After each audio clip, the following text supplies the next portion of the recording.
Hey guys, I'm back here with another update, and this time it's going to be DVD and Blu-ray and one VHS. So I'm going to get right into it since I have a nice stack of titles here. The first title I picked up, and I haven't watched it yet, is a Region 2 title called Frost, Evil Lies Beneath.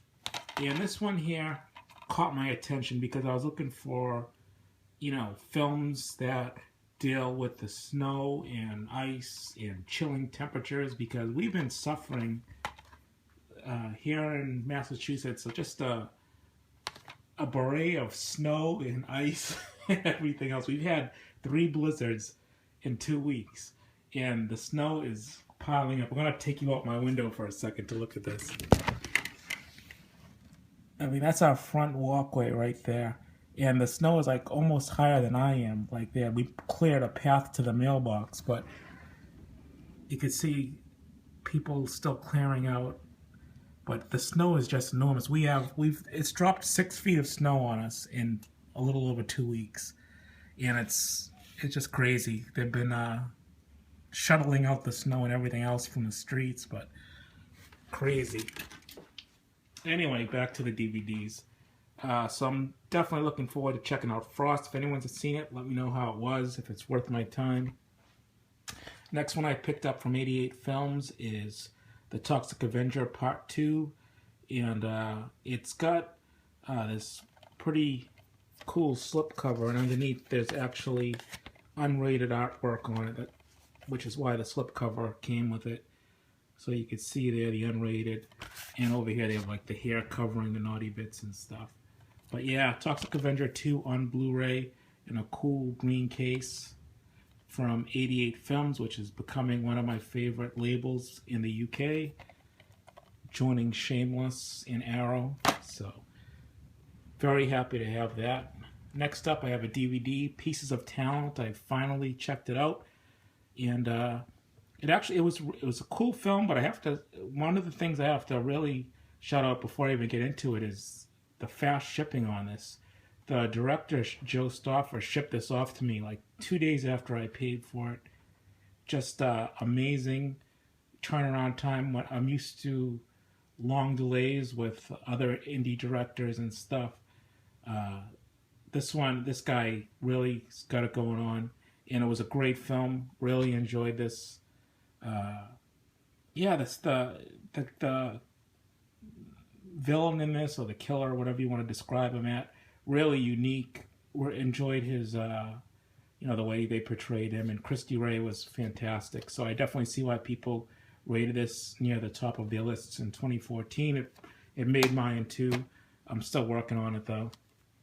Next one is Annabelle, and this is a spin-off of The Conjuring, the Annabelle doll.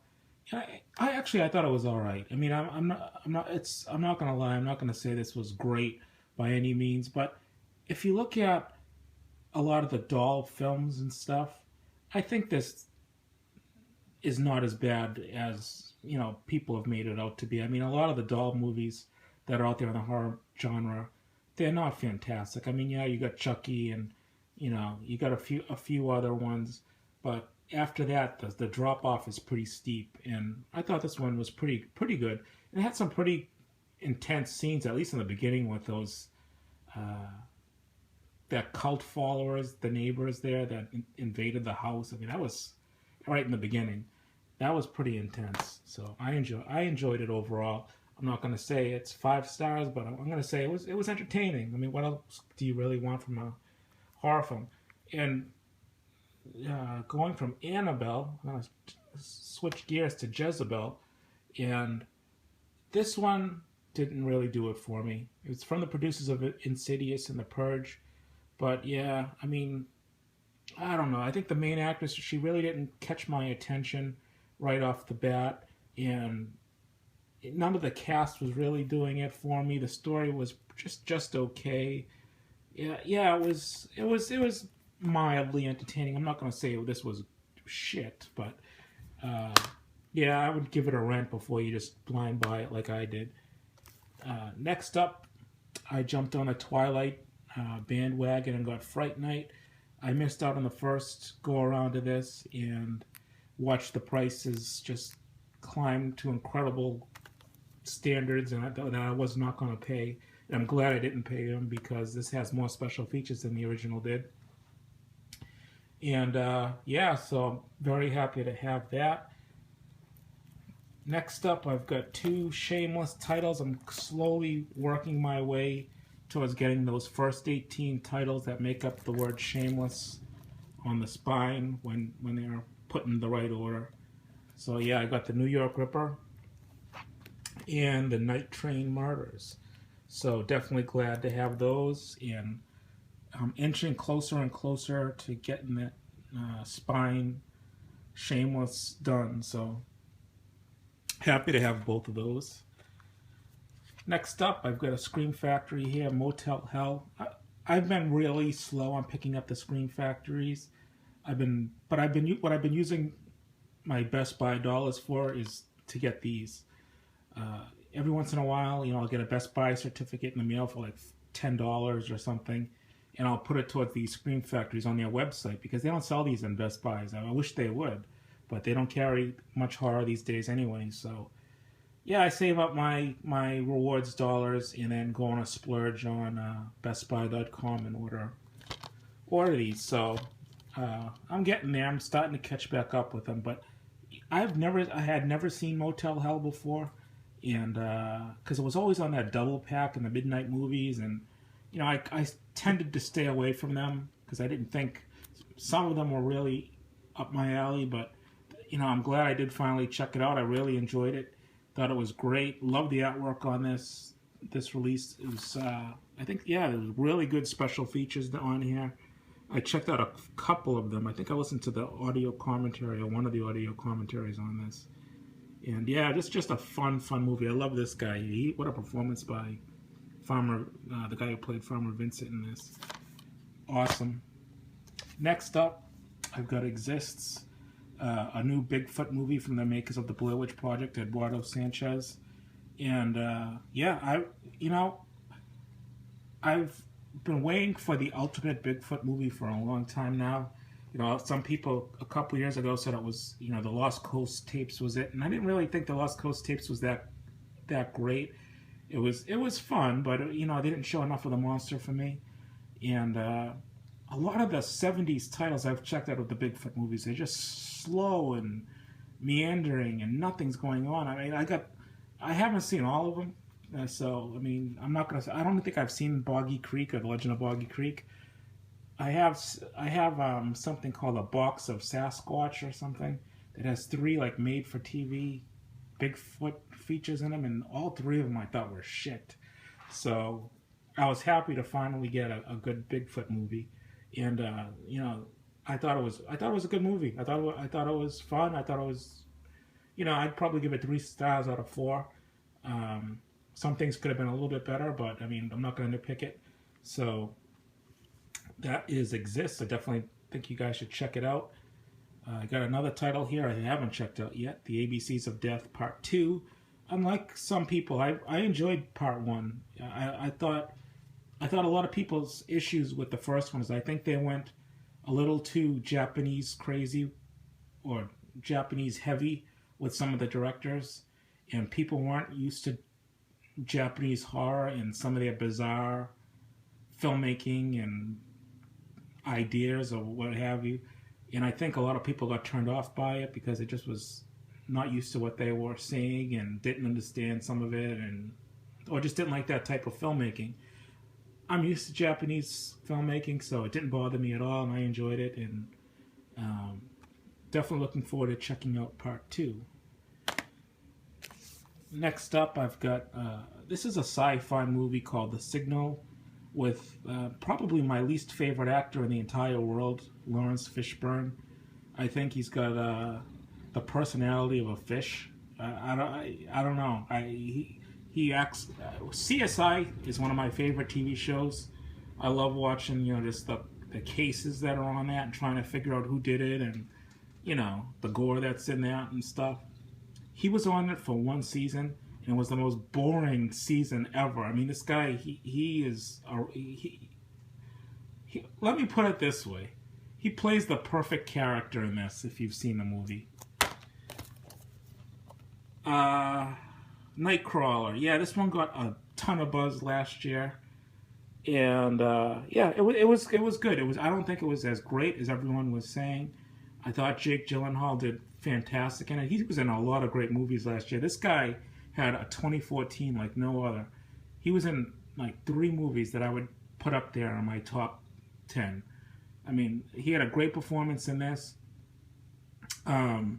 Playing a cameraman or an amateur cameraman who's trying to get footage at accidents and stuff like that and selling them to the news. And this guy, he just breaks all the rules trying to get footage to sell to the news to be the best that there is. I mean, he'll break into people's houses. He'll, you know, play with the crime scenes just to make the story look better. And yeah, I mean, overall, I think this was a good movie. I'm not going to say it made my top 10 at all for last year, but I definitely did enjoy it. Definitely will watch it again, and definitely think everyone should check it out and check out all of his movies from last year. I would highly recommend Enemy. I would highly recommend what was that other one I loved? Prisoners, and then this one. I mean, 3 fantastic performances by this guy in 1 year. As Above, So Below, with this awesome slipcover that's embossed there. I really enjoyed this one, but I'm a little biased on it because growing up, I've always really loved Paris. I've been there twice. It's probably one of my favorite cities in the world. And I knew all about the catacombs. I've never went there. I almost went there in my last visit, but we just ran out of time because, as anyone who knows who sightsees and stuff, you know, even though you have like 5 or even sometimes even 7 to 10 or 10 days in places in Europe or something, the time goes by fast and you can't see everything. And this is just one of the things I missed. They do have tours actually that go down there and stuff. And but who cares about that? This movie it's a found footage movie. They go deep into the catacombs, really unique imagery, and you know, I really enjoyed it. I don't know what else to say. I thought it was fantastic. I think, you know, if you're a found footage fan, definitely check it out. If you're not a found footage fan, maybe give it a rent at least. But yeah, fantastic. I liked it. I'm gonna recommend that one. Dead Snow 2, Red vs. Dead. I have not checked this out yet. I want to watch the original Dead Snow before I watch this one because I don't remember a damn thing about the first one. I think I watched it late at night. I was trying to sneak that second movie in, and it was really late. And you know, I think I fell asleep during the first one because I should have even started the thing. But I tried to sneak it in, and thinking I could make it through a full movie, but I didn't. So I'm gonna watch that first and then give this one a watch. Let's pick up the pace here because I still got a nice stack. Jeepers Creepers 1 and 2, nice double pack, was on sale at Best Buy for $7.99, so I jumped all over that. Another one for $7.99, or I think it was $7.50. The Charles Bronson triple feature with Death Wish 2, 3, and 4. I haven't seen any of the Death Wishes. Want to check them out because I think I'll really like them. Jodorowsky's Dune. This is one I haven't checked out yet because I want to watch the original Dune before I check this one out. This one, Jodorowsky was he was, I guess he was a big fan of the novel Dune, and he wanted to direct the movie, and he hired like an all-star cast and crew that eventually went on to do the Alien movie. H.R. Geiger was making all the aliens for his film. And I can't remember now because I haven't seen this, but I read about it a little bit. He had a good cast. He had a good creatures and, you know, effects artists for this. This thing was going to be massive. It was going to be a blockbuster. Maybe it would have been Star Wars before Star Wars hit. But the problem was the budget for his movie got way too high, way over budget, and they pulled the plug on it. So this is kind of like a documentary on what would have been. And, you know, judging from what other people have said in reviews and stuff, I mean, this thing was going to be amazing, this film, if it ever did get made. So we'll never know, but this is, from what I hear, this is a great documentary on Jodorowsky and his quest to make that Dune film. Finally got a Code Red Blu-ray here. Messiah Evil. I missed out on the second and third wave of titles for Code Red's Blu-rays, and this is the only one I was able to snag. But I'm glad I did finally get it. I still haven't watched it yet. I want to watch it. But what was I gonna say? Yeah, I'm actually not even gonna get into it because my video is already going on too long. I was gonna talk about the owner. Just don't ask them what. Oh, because these Blu-rays are numbered on the side. Don't make the mistake of instant messaging the guy and asking him what spine number 1 is, because it hasn't been released yet, and you'll get lambasted publicly on his forum. Ghostbusters 1 and 2. This was on sale for $5 fucking at Best Buy. This should never be $5, and this is why I say physical media is dead, because, you know, I had that series going for a while. I still got to get back to it. I'm just lazy. But a Blu-ray that was remastered, comes in a nice thick digibook and everything else. There is no way in hell this should be $5 or should be selling for $5. I don't know what people are thinking. I mean, that's how bad Blu-rays aren't moving. They have to sell it at $5 fucking bucks. Another one for $5. I got 2 for $10. I had to find something else to get it for $10, so I picked this. Deliver Us from Evil. I actually walked out of the theater on this because I was falling asleep. But apparently, it gets good at the end, so I figured I'd give it another shot for $5. I made it through about an hour into it and said, what the hell is this shit? And then I started hearing everyone's reviews, and everyone's saying, oh yeah, it's slow in the beginning, but it really picks up at the end. I'm like, oh great, that's great for me, and I should have had grabbed a cup of coffee. The Houses That October Built. This is another, I don't remember, I watched it. This is why I don't do reviews, because my brain is fried. I think it was like a found footage mockumentary thing on haunted houses across the United States, where people that are visiting them, and they just run into the wrong one, and I'll leave it at that, I guess. Not because I don't want to tell you more, but because I can't fucking remember. Anyway, my last title, it needs no introduction, but I'm going to give you one anyway. A long time ago, I posted on I posted a video about Siskel and Ebert reviewing Friday the 13th Part 4, and Ebert said something. No, it wasn't Ebert. It was Siskel said something funny. He said, "If you enjoy this movie, which I do, it's my favorite of the series," he says, "why don't you just string together footage of car accidents and watch that, because you probably enjoy that more." So I was browsing eBay one day and I came across this Something Weird video of driver's ed scare films of people going through windshields and whatnot. Seriously, actually, I remember this. I remember these things. This is kind of a nostalgia thing for me, because anyone in the United States, anyway, when you took driver's ed school, you had to watch.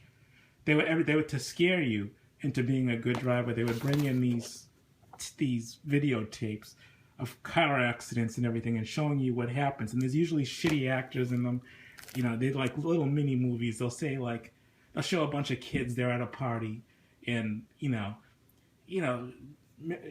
Johnny is there with his buddies, and someone says, "Hey Johnny, why don't you have a beer here?" And they toss him one, and he's like, "Oh no, I can't have that. I'm driving." And then he says, "There's like, oh come on, one won't hurt."